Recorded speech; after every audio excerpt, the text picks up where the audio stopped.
ಎಲ್ಲರಿಗೂ ನಮಸ್ತೆ. ಇವತ್ತು ನಾನು ಮಾಡ್ತಾಯಿದ್ದೀನಿ ತೆಂಗಿನಕಾಯಿನ ಕರ್ಜಿಕಾಯಿ. ಸ್ವಲ್ಪ ದಿನ ಇಟ್ಟು ತಿನ್ಬೋದು. ಆ ರೀತಿ ಮಾಡೋದು ಹೇಗೆ ಅಂತ ನಾನು ತೋರಿಸ್ತಾ ಇದ್ದೀನಿ.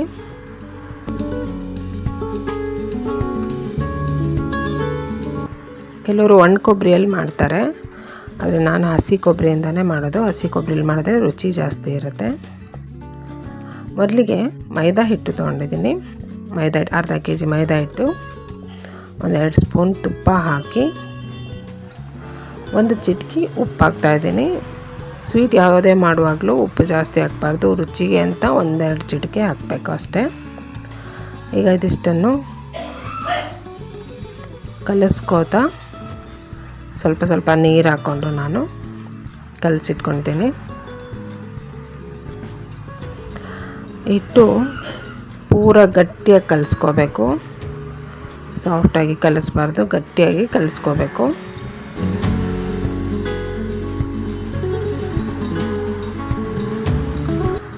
ಕರ್ಜಿಕಾಯಿ ಮಾಡುವಾಗ ಫಸ್ಟು ಮೈದಾ ಹಿಟ್ಟನ್ನು ಕಲಸಿಡಬೇಕು. ನೋಡಿ, ನಾನು ಕಲಸಿದ್ದೀನಲ್ಲ, ಪೂರ ಗಟ್ಟಿಯಾಗಿ ಕಲಸಿದ್ದೀನಿ.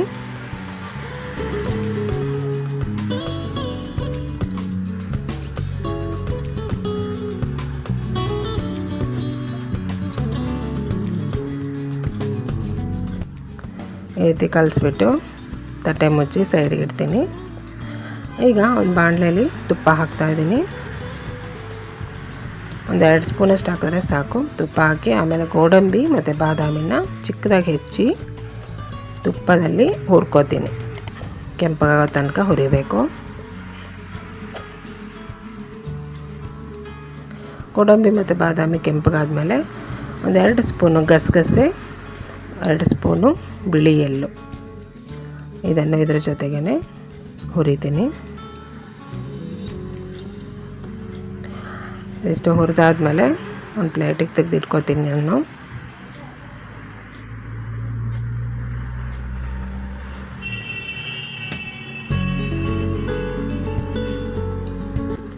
ಈಗ ಇದೇ ಬಾಣಲೆಯಲ್ಲಿ ಇದು ನೋಡಿ, ತೆಂಗಿನಕಾಯಿ, ಹಸಿ ತೆಂಗಿನಕಾಯಿ ತುರಿದಿರೋದು, ಮೀಡಿಯಮ್ ಸೈಜ್ದು 2 ತೆಂಗಿನಕಾಯಿ ಇದೆ. ಈಗ ಇದಕ್ಕೆ ಅರ್ಧ ಕೆ ಜಿ ಬೆಲ್ಲ ಕುಟ್ಟಿರೋದು ಹಾಕ್ತಾಯಿದ್ದೀನಿ. ಅರ್ಧ ಕೆ ಜಿಗಿಂತ ಸ್ವಲ್ಪ ಜಾಸ್ತಿ, ಅಂದರೆ ಒಂದು 600 ಗ್ರಾಮ್ ಬೆಲ್ಲ, 2 ಮೀಡಿಯಮ್ ಸೈಜ್ ತೆಂಗಿನಕಾಯಿಗೆ. ಈಗ ಬೆಲ್ಲ ಮತ್ತು ತೆಂಗಿನಕಾಯಿ ಚೆನ್ನಾಗಿ ಮಿಕ್ಸ್ ಆಗೋ ಥರ, ಬೆಲ್ಲ ಕರಗಿ ಚೆನ್ನಾಗಿ ಮಿಕ್ಸ್ ಆಗೋ ಥರ ಇದನ್ನು ಈ ರೀತಿ ಫ್ರೈ ಮಾಡ್ತಾ ಇರಬೇಕು. ಮೀಡಿಯಮ್ ಫ್ಲೇಮಲ್ಲಿನೇ ಮಾಡಿ, ಇದು ಹೈ ಫ್ಲೇಮ್ ಇಡಬೇಡಿ. ಹೈ ಫ್ಲೇಮಲ್ಲಿ ಇಟ್ಟರೆ ತಳ ಹಿಡಿಯುತ್ತೆ ಬೇಗ. ಚೆನ್ನಾಗಿದು ನಿಧಾನವಾಗಿಯೇ ಫ್ರೈ ಮಾಡಬೇಕು, ಇದೇ ಇಂಪಾರ್ಟೆಂಟ್ ಇರೋದು. ಇದು ನಿಧಾನವಾಗಿ ಹೇಗೆ ಫ್ರೈ ಮಾಡ್ಕೊತೀರಲ್ಲ, ಅದು ಅಷ್ಟು ದಿನ ಚೆನ್ನಾಗಿ ಇರುತ್ತೆ. ತುಂಬ ದಿನ ಇದನ್ನು ಇಟ್ಟು ತಿನ್ಬೋದು. ಅದಕ್ಕೆ ನಾನು ಸ್ವಲ್ಪ ಹಾಗೆ ಕೈಯಲ್ಲಿ ನೀರು ಚಿಮ್ಮಿಸ್ತಾ ಇದ್ದೀನಿ. ಜಾಸ್ತಿ ನೀರು ಹಾಕಬಾರ್ದು, ಬೆಲ್ಲ ಕರಗಲಿ ಅನ್ನೋದಕ್ಕೋಸ್ಕರ ಸ್ವಲ್ಪ ನೀರು ಚಿಮ್ಮಿಸಿದ್ದೀನಿ. ಇದನ್ನು ಹೀಗೆ ಮಿಕ್ಸ್ ಮಾಡ್ಕೋತಾ ಫ್ರೈ ಮಾಡಬೇಕು.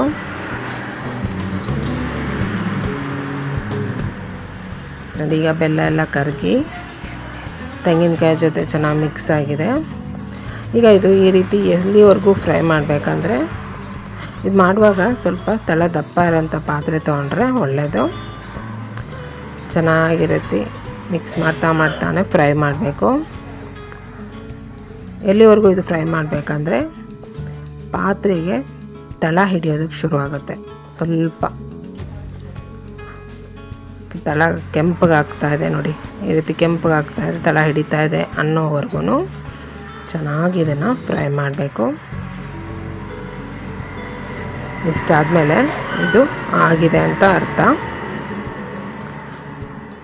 ಹೈ ಫ್ಲೇಮ್ ಇಟ್ಟು ಮಾಡಬೇಡಿ ಹೂರ್ಣನ, ಆದಷ್ಟು ಲೋ ಫ್ಲೇಮಲ್ಲೇ ಮಾಡಿದ್ರೆ ಒಳ್ಳೆಯದು. ಈಗ 8-10 ಏಲಕ್ಕಿ ನಾನು ಪುಡಿ ಮಾಡಿ ಹಾಕಿದ್ದೀನಿ. ಈಗ ಸ್ಟವ್ ಆಫ್ ಮಾಡಿಬಿಡಿ. ಸ್ಟವ್ ಆಫ್ ಮಾಡಿ ಹುರಿದಿರೋ ಅಂಥ ಗೋಡಂಬಿ, ಬಾದಾಮಿ, ಗಸಗಸೆ ಇದನ್ನು ಹಾಕಿ ಸರಿಯಾಗಿ ಮಿಕ್ಸ್ ಮಾಡಿ ಈಗ ಈ ಹೂವನ್ನ ಪೂರ ತಣ್ಣಗಾಗೋದಕ್ಕೆ ಬಿಡಬೇಕು. ಹೂರ್ಣ ಪೂರ ತಣ್ಣಗಾಗಲಿ. ನೋಡಿ, ಈ ರೀತಿ ಹೂರ್ಣ ರೆಡಿ ಮಾಡಿಕೊಂಡ್ರೆ ಸ್ವಲ್ಪ ದಿನ ಇಟ್ಟು ತಿನ್ಬೋದು. ಈಗ ಮೈದಾ ಹಿಟ್ಟು ಕಲಸಿಟ್ಟಿದ್ನಲ್ಲ ನೋಡಿ, ಈಗ ಸಾಫ್ಟ್ ಆಗಿದೆ. ಇದು ಈ ರೀತಿ ಇರಬೇಕು ಮೈದಾ ಹಿಟ್ಟು.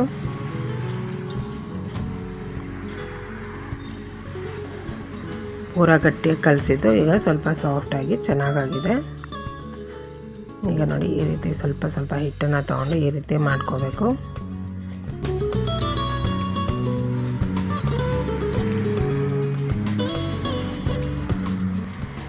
ಕರ್ಜಿಕಾಯಿನ ಮಾಡ್ಕೊಳ್ಳುವಾಗ ಆರಾಮಾಗಿ ಕೆಳಗೆ ಕೂತು ಮಾಡೋದೇ ಒಳ್ಳೆಯದು. ಯಾಕಂದರೆ ಇದು ಮಾಡೋದಕ್ಕೆ ತುಂಬ ಟೈಮ್ ತೊಗೊಳುತ್ತೆ. ಮೊದಲಿಗೆ ಅಷ್ಟು ಕರ್ಜಿಕಾಯಿನ ಮಾಡಿಟ್ಕೊಂಡು ಆಮೇಲೆ ನಾನು ಫ್ರೈ ಮಾಡ್ತೀನಿ, ಡೀಪ್ ಫ್ರೈ ಮಾಡ್ತೀನಿ. ನೋಡಿ, ಈ ರೀತಿ ಯಾವ ಸೈಜ್ ಬೇಕು ನಿಮಗೆ ಕರ್ಜಿಕಾಯಿ ಆ ಸೈಜಲ್ಲಿ ಈ ರೀತಿ ಕಟ್ ಮಾಡಿಕೊಂಡು ಚಿಕ್ಕ ಚಿಕ್ಕ ಪೂರಿಗಳನ್ನಾಗಿ ಮಾಡ್ಕೋಬೇಕು.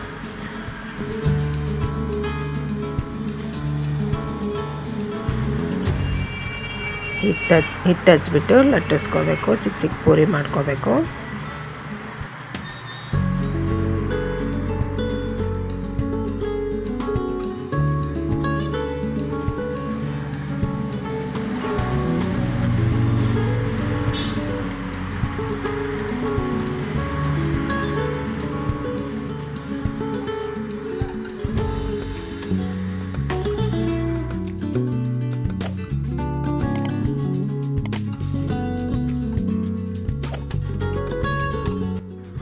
ಪೂರಿ ಮಾಡಾದಮೇಲೆ ಈ ರೀತಿ ಹೂವನ್ನ ಈ ರೀತಿ ಹಾಕಬೇಕು.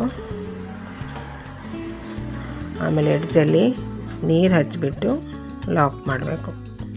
ಆವಾಗ ಎಣ್ಣೆಲಿ ಇದು ಬಿಟ್ಕೊಳೋದಿಲ್ಲ.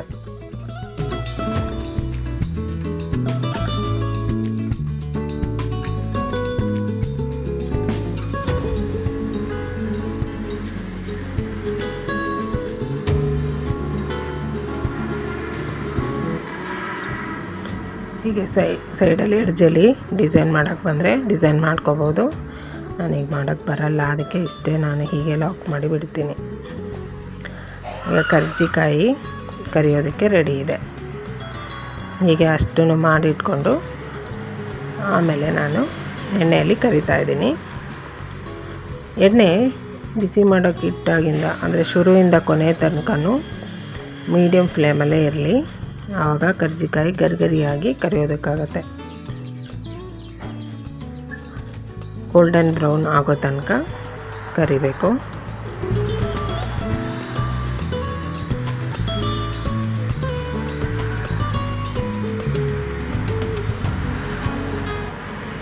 ಈಗ ನೋಡಿ, ಬಿಸಿ ಬಿಸಿಯಾದ ತೆಂಗಿನಕಾಯಿ ಕರ್ಜಿಕಾಯಿ ಸೂಪರಾಗಿ ರೆಡಿ ಆಯಿತು.